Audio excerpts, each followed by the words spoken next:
Estamos hablando del caso porque la Fiscalía colectó evidencias, de hecho logró recuperar las imágenes captadas por el fotógrafo Juan Agüero del diario Última Hora, uno de los agredidos por estos vándalos que ayer realizaban el cierre de campaña de la Facultad de Derecho. Además, los colegas del diario Última Hora realizaron una manifestación pidiendo la detención y la imputación de los agresores. La fiscal Karina Cerón es la encargada de llevar el caso de los colegas agredidos por unos inadaptados, anoche en una fiesta de cierre de campaña en Derecho Una. Los comunicadores fueron obligados a punta de arma blanca a borrar algunas fotos que molestaron a los jóvenes presentes. Hasta el momento fue identificado uno de ellos, Guillermo Cañiza, quien cuenta con medidas sustitutivas a la prisión. Sí, acá estuve trayendo una nota para solicitar la entrega de las cámaras que fueron dañadas.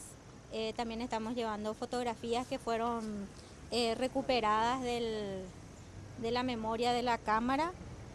También trayendo las citaciones para el compañero de prensa de acá de Última Hora. Solamente manejo la información de que justamente la agresión hacia el compañero de prensa había sido porque él ya tiene una causa, creo que como Barra Brava, algo así del Club Cerro Porteño. Solamente esa información tengo. ¿Cuáles eran los requisitos que él debería de estar respetando? No manejo. Por otra parte, los compañeros del fotoreportero de Última Hora agredido realizaron una manifestación frente a la redacción del periódico, repudiando el accionar de los estudiantes de Derecho y exigiendo a las autoridades la inmediata aprehensión de los presuntos atacantes.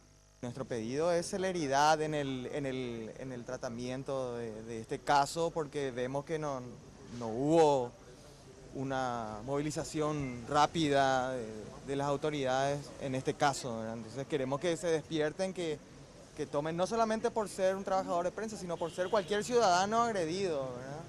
La agresión ocurrió en horas de la noche del martes, donde los periodistas de Última Hora Juan Agüero y el cronista de Telefuturo Alejandro López fueron golpeados y amenazados con un objeto punzante a borrar algunas imágenes que los estudiantes consideraban comprometedoras para ellos.